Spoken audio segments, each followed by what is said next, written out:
I think that we as a society cannot move on if we don't face our own shortcomings and heal, acknowledge it. And the thing is, I think people are so scared to say we were wrong or I am wrong. But it frees you up. It and yeah, I don't think I can make a change, but I feel that I have to continue to search for ways to at least express what I think, and that's what I'm doing. Mhm. And and why? I mean, I don't know, but often I get the impression that South Africans particularly feel strongly about the Palestinian cause, certainly more than many of the rest of the continent. Why do you think this is the case, Marthie? Yeah, I think we must connect it to our South Africans' identification with whiteness, perhaps, and with the Western society. Because you see the same thing in the United States, in Europe, Germany particularly, the Netherlands especially. But now I may be wrong in saying this, because you also see it in South Korea. You also see it in Japan. You also see it in South America, Latin America. So but I think the dynamics in South Africa has to do with perceptions of superiority. And that it ties to our colonial history. Yeah. And perhaps, I mean, many of us, I think, who have been there, we just recognize the affinities between apartheid South Africa and apartheid Israel in such a stark way. Yeah. Now, of course, there are always nuances, and there are always differences, and there are different ways of describing white supremacy in different kinds of contexts. But it is inevitable that we actually recognize it as such. Now, one of the challenges, Marthie, that we face in the boycott, divestment, and sanctions movement, not in South Africa, but internationally, particularly in Europe, is that there is a kind of refusal to acknowledge the narratives of other people. So while in Germany, the Germans may have been part of a movement to boycott apartheid South Africa. But when it comes to boycotting South Africa, they refuse to recognize the South African narrative, where international solidarity and sanctions against the apartheid regime was one of the major pillars that led to the formal end of apartheid. They refuse to recognize this and only recognize their own narrative of Nazism, where we don't buy from the Jews. And then they impose that narrative on the contemporary boycott, divestment, and sanctions movement in South Africa. What do you think this says? This refusal to recognize an alternative global South narrative where sanctions worked. The refusal to recognize this, what do you think this says about white supremacy? Yes, I spent quite a few months in Germany over the years, and I asked myself that question. And the only conclusion, I don't know if I'm right, but the only conclusion that I come to, and obviously here also we spent a lot of time with German theologians and their horrifying refusal to acknowledge it, as you say, that during the Nazi period, or during the much longer period of Jewish persecution that actually started at the end of the 15th century. In Germany, it was all about the self being better than the other. And I think that if they cannot see that there is another issue in the world that is also important, then it is still about the self and never about the other.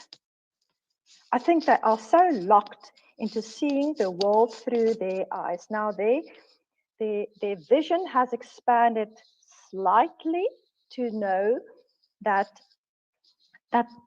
they should not discriminate against Jews. But they don't see how they discriminate against others. I have a very practical example.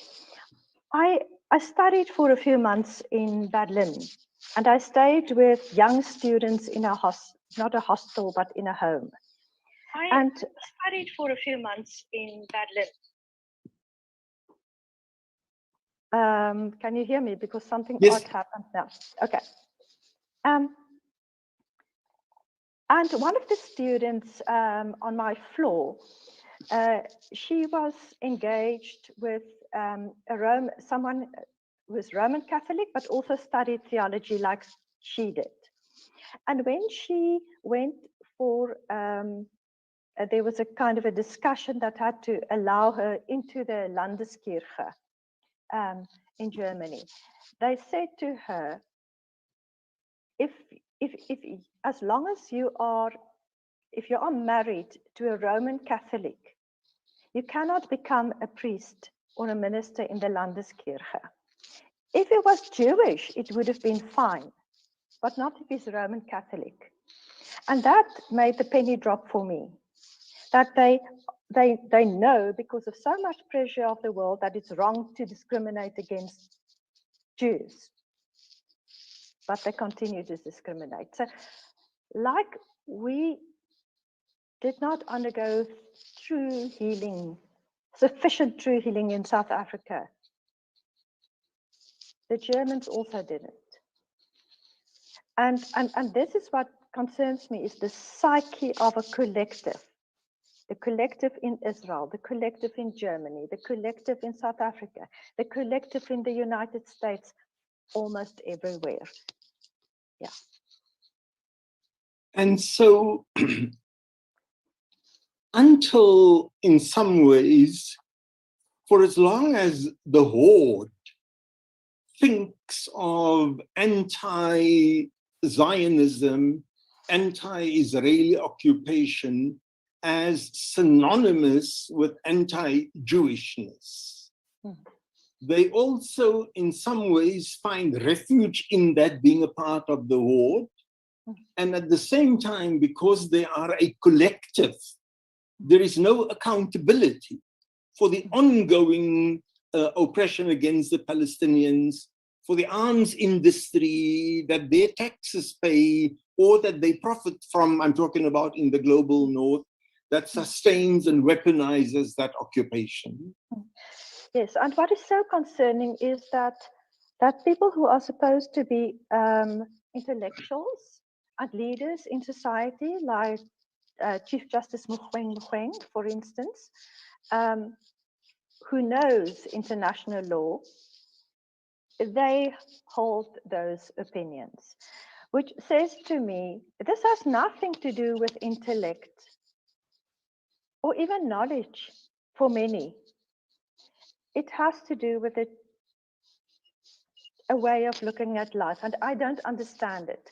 But you know, the horror of the situation can be totally overwhelming. And so I say to myself, I cannot help those people. I cannot move them. But there are many people who, like me, who simply did not know and who would like to know. And I have seen shifts in churches, amongst Christians, amongst others through the years. And so whenever I want to get so overwhelmed with the fact that people don't get it, I know that there are people who get it, and that momentum is building. Can you give us an overview, Marthie, of the more established churches' positions in South Africa, and what can be done to ensure that those positions reach down to the ordinary congregational level? Because very often, I mean, synods make proclamations, you know, and then what happens afterwards, you know, when does it get to an ordinary congregant, if it does ever at all? So can you just give us an overview of what the church's position is in South Africa, and what more could be done to get this to go down to a congregant level? Yeah, you are so right in summarizing this issue. Well, the first church to, the first synod decision that included support for BDS came from the United Congregational Church, which was incidentally also the first church to speak up officially against apartheid. But that happened in 2015. So the Kairos call and the Palestinians' call for BDS came in 2005, and then the Kairos Palestine call came 4 years later in 2009. But in South Africa in 2015, we had the first church, and since then, quite a number of churches took very, very progressive decisions. They include the Uniting Reformed Church, or the VGK, as we say in Afrikaans, the Methodist Church, the Anglicans of Southern Africa, the African Independent Churches, and who else? But not yet the Dutch Reformed Church, which is my church. But they have started a task team jointly with the Uniting Reformed Church to look at the issue. So, but you are quite right that often church leaders work through the issues and make a decision, but it's not representing what what members of the churches think. So the solution to that is really to have sessions in which we sensitize and train and educate. And each time through the years, when I've spoken to church leaders at say, for instance, the South African Council of Churches, or on other platforms, the church leaders say, we get it, but we are not equipped sufficiently to go back to our congregation members and explain the matter to them. Because we all know there's a lot of knowledge involved in this issue. And they say, but they will pose this argument and that argument, and I can't answer. So for years now, I have tried with my Jewish colleague, Mark Braverman, and others to do workshops. We have done some, and we offered seminars, but we have no funding. So it's really, really, really a challenge to do so. So we continue on this road, and this year I have new plans for workshops, but it's really starting very small and then it goes out. I wish I mean, there are electronic platforms, increasingly so. We will make use of it, but it does take time. If you know of a different solution, tell me, because I don't know. Churches themselves must accept responsibility to do the discernment. That's actually, for instance, the resolution that the World Communion of Reformed Churches came to in 2017. That is what the Cry for Hope call from the broader movement of Christians in the world asked churches last year.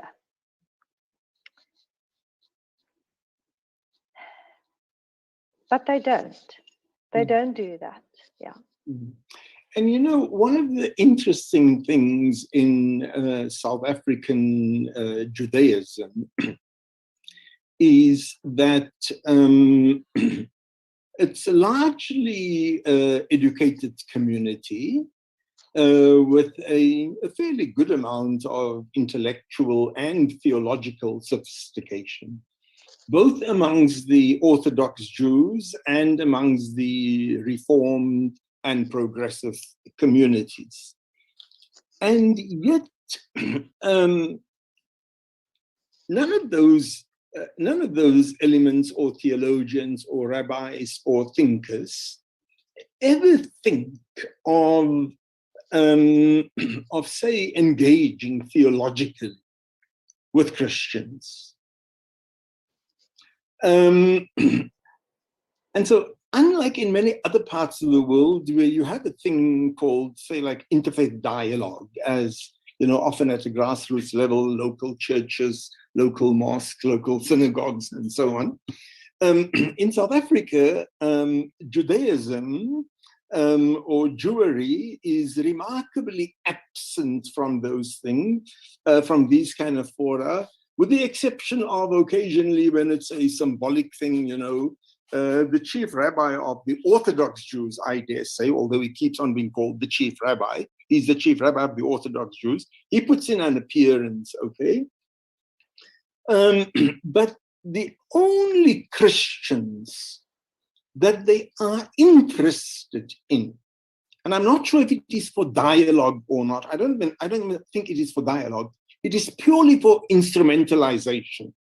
I mean, it's like, you know, when there's a TV debate and we need an side, so we scurry around to find a black Christian, conservative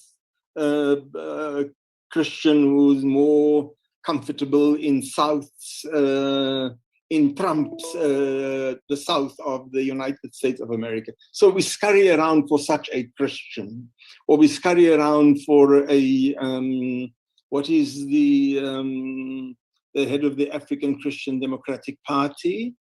Kenneth Meshu. Kenneth Meshu. Or we scurry around for a Kenneth Meshu, okay?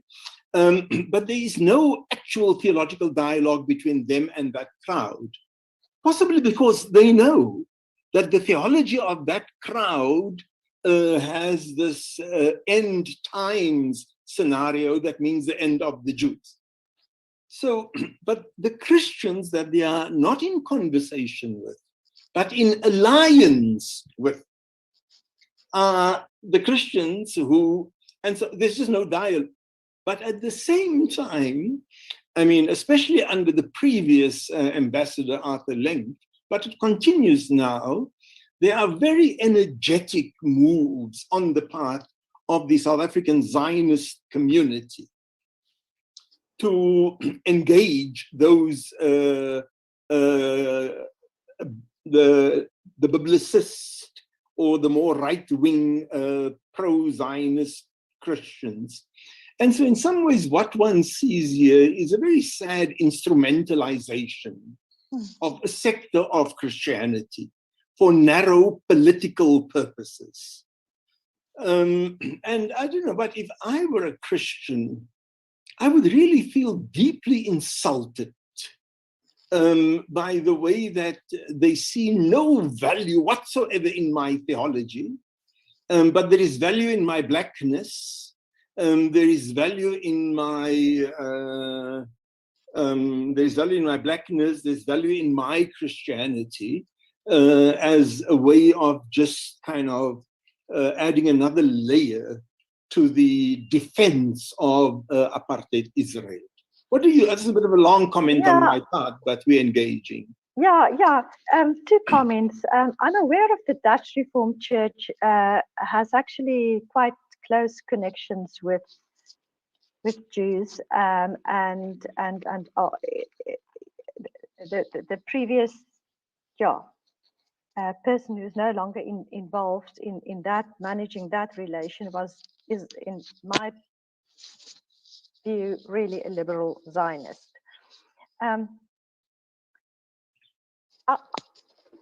You know how Christians think. Christians think that God will love us a little bit more if we love the Jews. That is what it boils down to. And that's why they will tolerate anything.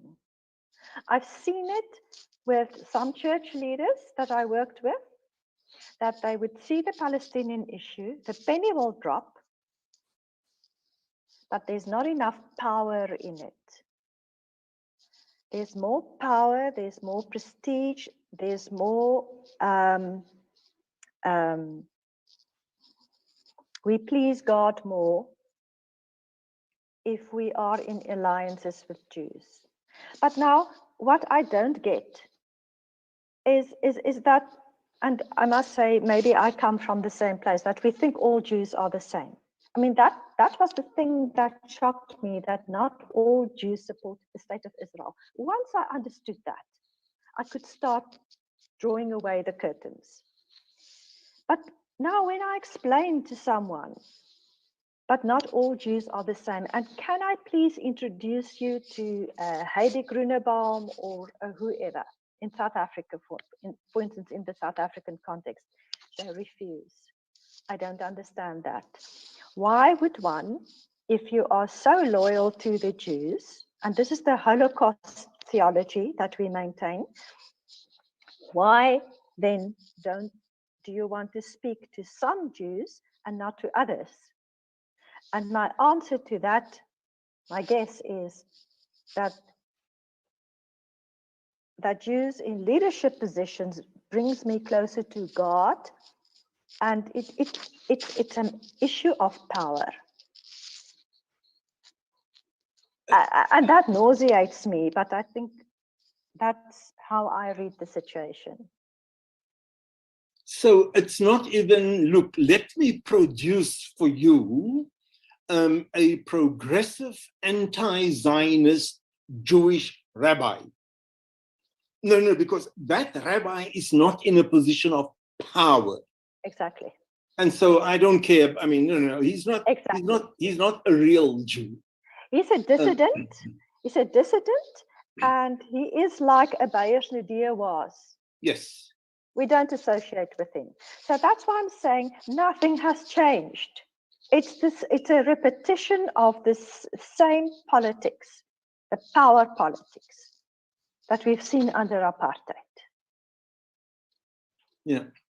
I mean, I think it's, and you know, Marthie, as we were talking and we were commenting, or I was starting the comment on South African Jewry and how the vast majority of the Jewish community, you know, the kind of dialogue that they're interested in, and the kind of dialogue that they're not interested in with particular Christians. I was very conscious of my language. I was very, very aware that I need to watch my language.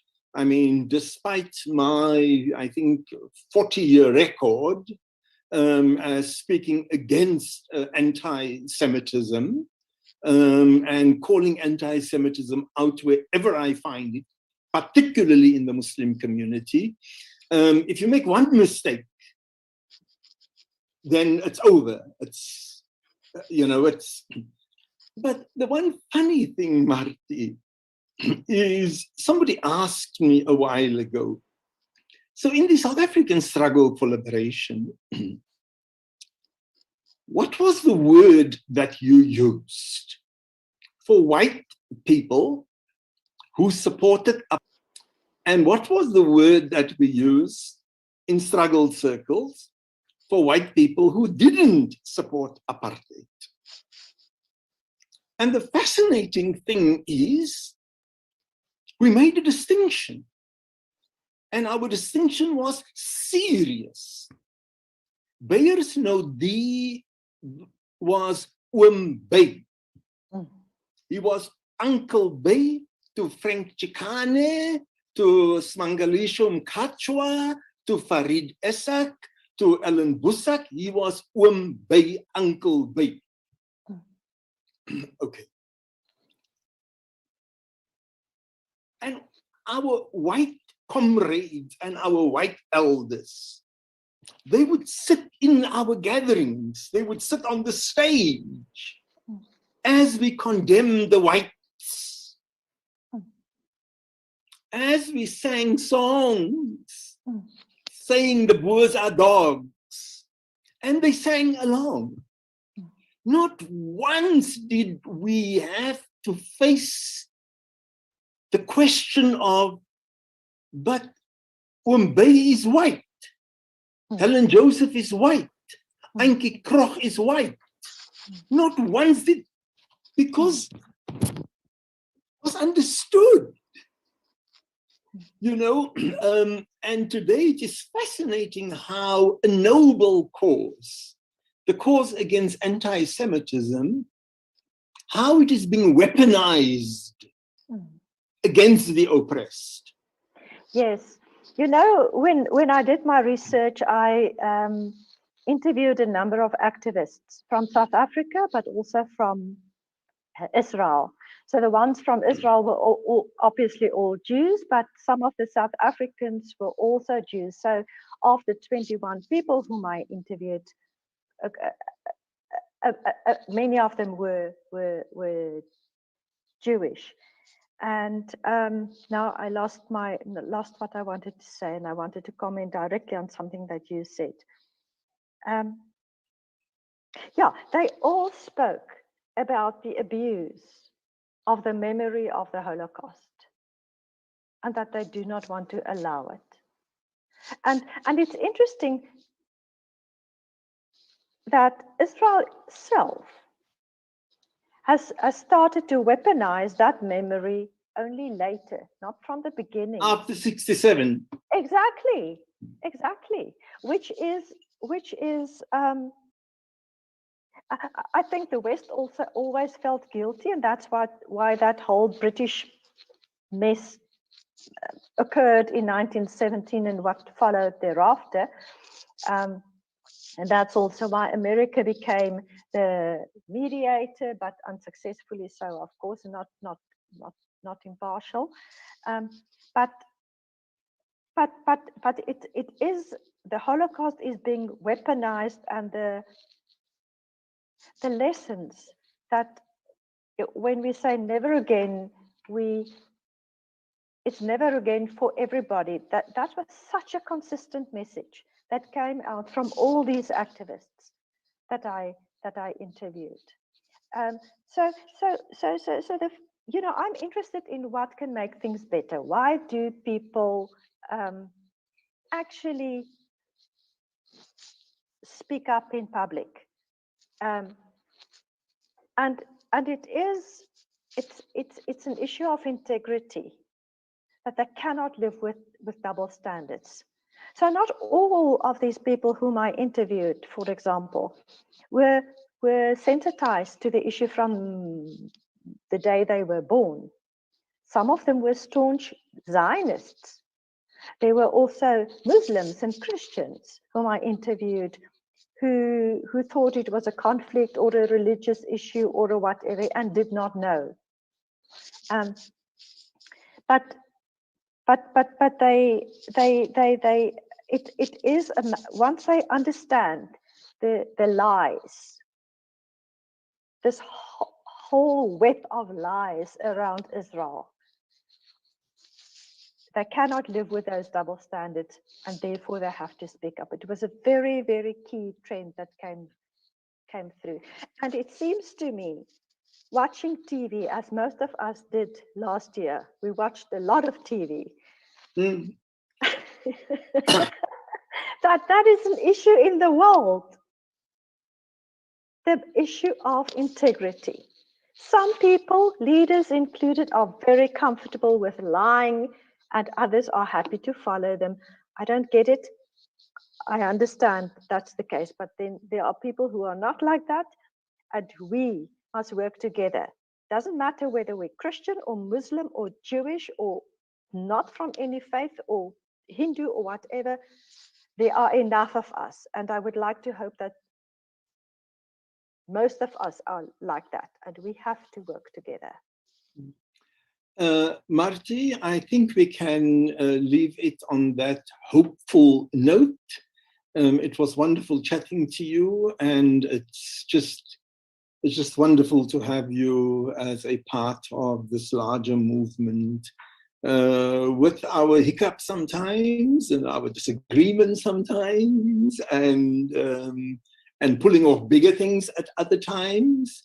But for better or for worse, I think, we can assure the Palestinian people that as part of our larger progressive internationalism, that we do support them in their struggle against occupation and for justice. And of course, like in South Africa, Marthie, that also meant the liberation of white people.